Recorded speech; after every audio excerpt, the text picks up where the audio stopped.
What quietly went away without anyone noticing? Acid rain.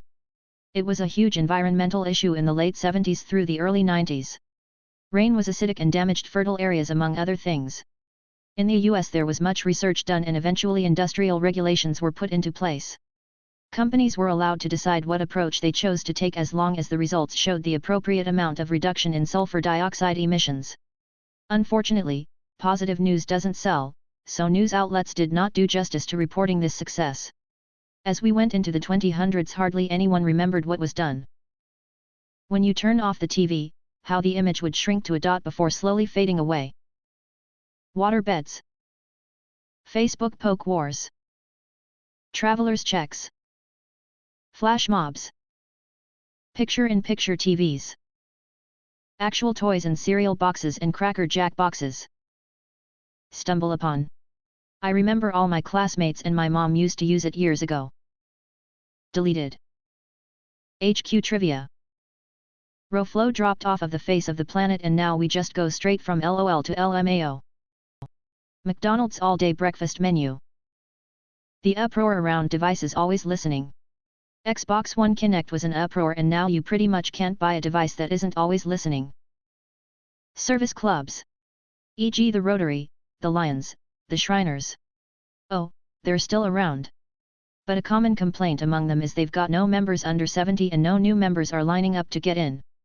Edit, the number one question seems to be, what the hell are these, anyways? They're social clubs with the primary objective to be doing projects to better the community. They might raise money to build a new playground, a new hospital, for scholarships, stuff like that. They raise money for stuff.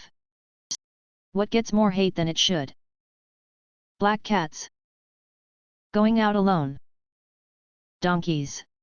Those poor fella just be chillin', doing menial work and not disturbing anybody, and for some reason the term came to mean as someone who's utter incompetent and stupid. Removed. Removed. Deleted. Removed. Crows. Removed.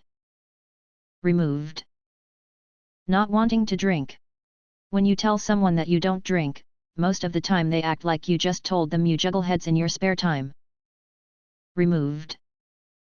Nuclear energy. It's very safe, but a couple of massive disasters due to gross negligence, and also the fact that the word nuclear is involved, has given it a bad image to the point where people just assume it's dangerous and a bad idea. Tell you what the bad idea is sticking to fossil fuels. Being single. Everybody acts like it's the worst thing in the world, but if you're content with being on your own, it's really not. It's actually quite relieving to not have the responsibility of another person. Being an adult and liking things that are considered childish. People get so much hate and get told to grow up. Listen, I didn't get to enjoy my childhood. Let me enjoy things. Let me play video games. Let me watch animation. Let me buy that Tamagotchi. It's not hurting anyone. Does the amount of sexual encounters your partner has had matter to you? Why or why not? It needs to be a prime number. I don't mind, but 10 minutes after sex I don't want to hear your last girlfriend was 24 when you're 42. Or hear how awesome sex was with your ex-wife, or how great sex was in Guam with your ex-girlfriend.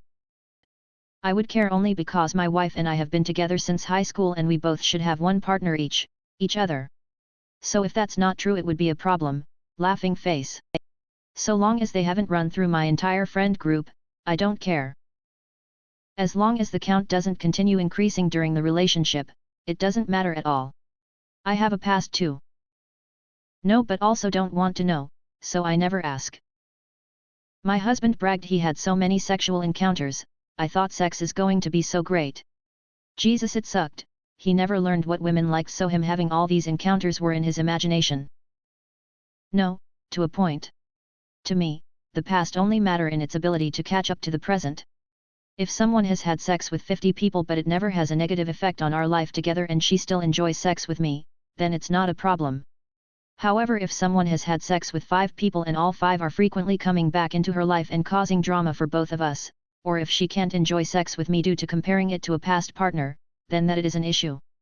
So to me it's not the number, but the affect of the number. With that being said, it's not something I would ask about because typically if the past is going to be a problem there are better warning signs. For me, a very introverted person, sex is one of the most intimate things in a relationship. And if the other person doesn't need the same emotional connection beforehand, I would feel just like another body in their collection.